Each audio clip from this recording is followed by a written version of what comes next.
বর্তমান মাননীয় প্রধানমন্ত্রীও এটাকে ফার্স্ট প্রায়োরিটি দিচ্ছেন এবং তিনি আমাদের এটার ব্যাপারে কনসার্ন আছেন এবং তিনিও চাচ্ছেন এটা একেবারে শেষ হয়ে যাবে। র্যাবের একজন কর্মকর্তা মারাই গেলেন, তা আপনারা সাহস করলেন কিভাবে?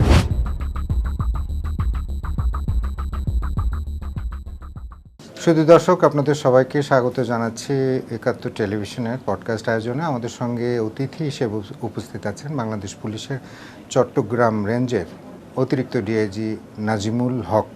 আমিও চাচ্ছি একটা পরিষ্কার হোক অভিযান বা একটা ভালো কিছু হোক। একই সময়ে সরকার এবং প্রশাসন থেকে মনে করলো যে এটা এখনই অ্যাড্রেস করা প্রয়োজন। তো দুটো মিলে গেল, আমরা মোটামুটি অভিযানের ব্যাপারে প্রস্তুতি নিলাম।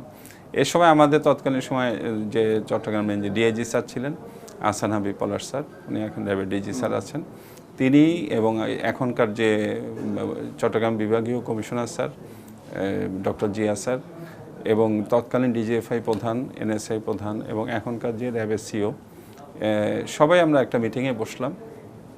বসে আমরা সবাই খুব পজিটিভ ছিলাম।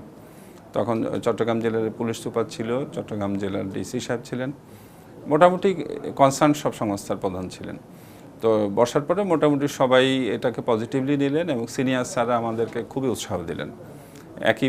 এইভাবে স্যাররা প্রথম উৎসাহ পেয়ে আমাদের বর্তমান স্বরাষ্ট্রমন্ত্রী মহোদয়ের সাথে যোগাযোগ করেন, আইজি স্যারের সাথে যোগাযোগ করেন এবং আইজি স্যার এবং স্বরাষ্ট্রমন্ত্রী মহোদয় আমাদেরকে খুবই সাপোর্ট দিলেন এবং উৎসাহ দিয়ে বললেন যে এরকম একটা জায়গা দেশের মধ্যে দেশ থাকা অসম্ভব, এটা শেষ করতে হবে এবং সন্ত্রাসকে আমরা ফার্স্ট প্রায়োরিটি দিচ্ছি, সন্ত্রাসী নির্মূলকে, এটাকে সন্ত্রাসীকে নির্মূল করতে হবে। তখন আমরা বেশ সাহস পেলাম, উৎসাহ পেলাম এবং আমরা কথাবার্তায় জানলাম মন্ত্রী মহোদয় এবং আইজি স্যারের কথার মাধ্যমে যে আমাদের বর্তমান মাননীয় প্রধানমন্ত্রীও এটাকে ফার্স্ট প্রায়োরিটি দিচ্ছেন এবং তিনি আমাদের এটার ব্যাপারে কনসার্ন আছেন এবং তিনিও চাচ্ছেন এটা একেবারে শেষ হয়ে যাবে। প্রধানমন্ত্রী এরকম কোনো জায়গা থাকবে না। তো আমরা অনেক উৎসাহ পেলাম, সাহস পেলাম এবং আমরা তখন একযোগে নেমে আমরা সম্মিলিত বাহিনী মিলে একেবারে সাঁড়াশি অভিযান দিয়ে এটা এই এতদিনের লিজেন্ডারি যে হিস্ট্রি, এটা সমাপ্তি ঘটালাম। অভিযানটা সম্পর্কে বলুন, কিভাবে প্রস্তুতি নিলেন, কি আপনাদের শারীরিক প্রস্তুতি ছিল, মানসিক প্রস্তুতি ছিল, ওখানে কি ফেস করবেন বলে আপনারা একটু আগাম ধারণা করেছেন, এটি একটু যদি ডিটেল বলতেন। অভিযানটা কীভাবে করলেন? সবাই বারবার ব্যর্থ হচ্ছে, র্যাবের একজন কর্মকর্তা মারাই গেলেন, তা আপনারা সাহস করলেন কীভাবে?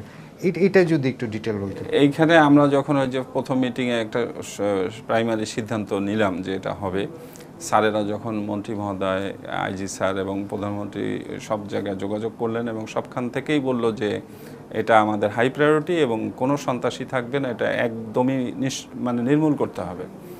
তখন এখানে আমি একটু কৃতিত্ব নিতে পারি, আমি একটু প্রপার স্টাডি করাছিলাম বেশ কিছুদিন আগে থেকে। তো আমি দেখলাম যে এখানকার যতবার অভিযান হয়েছে যথেষ্ট প্রস্তুতি ছিল, ম্যান পাওয়ার বলেন, আমাদের অস্ত্রশস্ত্র যেটাই বলেন, লজিস্টিক যত জিনিস যথেষ্ট ছিল, কিন্তু যেটা ছিল সেটা হলো একটা মানব ঢাল।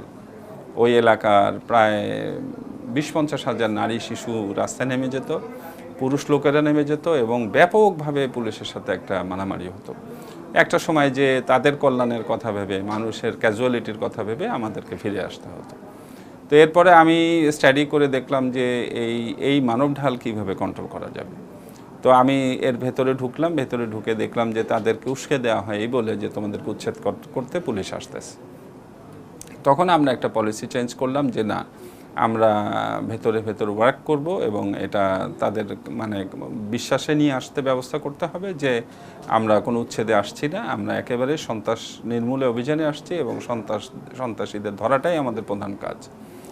এইটাকে আমরা সামনে রাখলাম, রেখে আমরা তবু ধরে নিলাম যে ভিতরে যেতে এতগুলো পাহাড়ে ওয়াচ টাওয়ার, তাদের যথেষ্ট অস্ত্রশস্ত্র আছে এবং মানুষও অনেক আছে, তাদের যে কোনো ধরনের বড় আক্রমণ আমাদের প্রতি হতে পারে। সেই জায়গা থেকে আমরা এপিসি নিলাম, আমাদের বডি ওন ক্যামেরা নিলাম, আমাদের ড্রোন থেকে আমরা ফুটেজ নেওয়া শুরু করলাম যে ভেতরে কি চলছে না চলছে এবং লাইভ এটা ড্রোন থেকে নিয়ে আমরা প্রতি মুহূর্তে আপ টু ডেট তথ্য পাচ্ছি কোথায় কি হচ্ছে। এইভাবে প্রত্যেকটা পাহাড় আমরা কন্ট্রোল করে নিয়ে ভেতরে প্রবেশ করে এরপরে আমরা বাধাগ্রস্ত হলাম, এই সেই মানব ঢাল, পুরনো মানব ঢাল। তা আমাদের একটা প্রস্তুতি ছিল, আমরা বেশ কিছু গাড়ি ভরে আমরা মেয়েদের জন্য শাড়ি এবং বাচ্চাদের জন্য চকলেট, খেলনা, বিস্কুট এগুলো নিয়ে গিয়েছিলাম। তখন ঈদ রোজার সামনে ছিল, আপনারা জানেন তখন রোজার মাস চলে। তো আমরা প্রথমে আমরা 2-1 অফিসার নেমে, এবং আমাদের বেশ কিছু গাড়ির উপরে মাইকও বাঁধা ছিল। এটা হয়তো অনেক অবাক হচ্ছিল যে গাড়ির উপরে মাইক বাঁধা কেন। তা আমরা গাড়িগুলোকে ঘুরিয়ে তাদের দিকে মাইক দিয়ে আমরা বক্তব্য দেই, কখনো নিচে নেমে তাদের সামনে বক্তব্য দেই, তাদেরকে বোঝানোর চেষ্টা করি যে আমরা উচ্ছেদে আসিনি, আমরা আমাদের সন্ত্রাসী অভিযানে এসেছি। তাদের জন্য ঈদের গিফট আছে, শাড়ি আছে, বাচ্চাদের জন্য চকলেট আছে, বিস্কুট আছে, খেলনা আছে। এটা দিয়ে আমরা তাদেরকে প্রথমে একটা পজিটিভ ভাইব তৈরি করি ভেতরে, যে না, আমরা এখানে অ্যাগ্রেসিভ অ্যাটিচিউড করে মানুষ খুন করতে আসিনি, আমরা এখানে প্রকৃত অর্থে সন্ত্রাস বিরোধী অভিযান। এই অপারেশনটা আবার বডি ক্যামেরায় বা নানান সিসি ক্যামেরা, ড্রোন ক্যামেরা, এখানে আবার পুলিশ সদর দপ্তর এবং হোম মিনিস্টার এবং অলসো এগুলো সবাই দেখছেন। আমাদের পুলিশ হেডকোয়ার্টারে একটা কন্ট্রোল রুম খোলা হয়েছিল ওই দিন, একই সাথে চট্টগ্রামে একটা কন্ট্রোল রুম খোলা হয়েছিল। চট্টগ্রাম কন্ট্রোল রুমে আমাদের তৎকালীন ডিআইজি স্যার, এখন র্যাবে ডিজি স্যার, এখন যিনি চট্টগ্রাম বিভাগীয় কমিশনার স্যার তিনি, এবং যত ঊর্ধ্বতন ডিজিএফআই প্রধান, এনএসআই প্রধান, ডিসি সাহেব, এসপি সাহেব, এবং আমাদের জিওসি স্যারও ছিলেন, খোঁজখবর নিচ্ছিলেন। তো মোটামুটি সবাই এটার সাথে ইনভলভ ছিল। একই সাথে পুলিশ হেডকোয়ার্টার একটা মোটামুটি ছোটোখাটো কন্ট্রোল রুমের মতোই ছিল। আমাদের বডি অন ক্যামেরা থেকে স্যারেরা দেখছিলেন, আইজি স্যার সহ অ্যাডিশনাল আইজি স্যার অনেকে ছিলেন। তারা আসলে এটা নিয়ে টেন্স ছিলেন এবং একই সাথে নির্দেশনা দিচ্ছিলেন এবং পরিস্থিতি ভেতরের বুঝে আমাদেরকে তাদের অভিজ্ঞতা থেকে পরামর্শও দিচ্ছিলেন। আমাদের এটা আসলে একটা জয়েন্ট এফোর্ট থেকে সুন্দরভাবে এরপরে বিস্কিট এবং চকলেট, নারীদের জন্য শাড়ি, এরপরে ওদেরকে কনভিন্স করলেন কিভাবে? আমাদেরকে এইভাবে প্রত্যেক পদে পদে বাধা তৈরি হয়েছে। আমরা তাদেরকে এইভাবে কনভিন্স করার চেষ্টা করেছি। আর একটা বিষয় আমরা খেয়াল রেখেছি, সেটা হলো প্রি পুলিশিং। আমরা আসলে একজন মানুষ সামনে পড়ে যাবে, তারপর তার সাথে আমরা রাইফেল ফাইট করব, গোলাগুলি করব, একজন মানুষ মারা যাবে ভেতরে। তো ভেতরে একজন মানুষ মারা গেলে আমরা কিন্তু এই সম্প্রীতি ভালোবাসা সম্পর্কটা রাখতে পারতাম না। তাহলে ওই নারী শিশু আর শাড়িতে, চকলেটে, বিস্কুটে খুশি হইতো না, কারণ তাদের বাবা বা ভাই মারা যাচ্ছে। তো আমরা এটা চেষ্টা করেছি একেবারেই আগে যে তাদেরকে যেখানে তাদের পজিশন ছিল তাদেরকে নিরস্ত্র করা, কারণ নিরস্ত্র মানুষ যতই হোক আমাদেরকে ধরতে পারবে না বা কিছু করতে পারবে না। এইটা ছিল আমাদের ট্যাক্টফুল একটা কমান্ডো অভিযান বলতে পারেন। আমরা যতগুলো জায়গায় তাদের সশস্ত্র অবস্থান ছিল আমরা ঢুকে আগে তাদেরকে নিরস্ত্র করেছি, তাদেরকে অ্যারেস্ট করেছি কিন্তু নিরস্ত্র করেছি। এই জন্য আমাদের সাথে আসলে তাদের ওইভাবে গোলাগুলি হয়নি।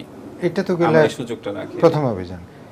এরপরে যখন স্বরাষ্ট্রমন্ত্রী সেখানে যাবেন, বিভিন্ন একাডেমি, বিভিন্ন ইনস্টিটিউশনের জন্য ঘোষণা দেবেন, এর আগে স্বরাষ্ট্রমন্ত্রী যেতে না পারেন, আপনাদের চৌকি আছে, পাহারাদার রাস্তাটা কেটে দিল এবং ফাঁকা ফায়ার করলো।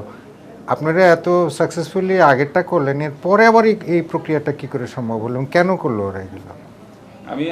এবং আপনারা কি তাহলে সেই সময় সেই যে সন্ত্রাসী যারা জোটবদ্ধ এখনো পর্যন্ত তাদের নির্মূল করতে বা গ্রেপ্তার করতে পারেনি, যে পরে তারা আবার এই দুঃসাহসটা দেখালো?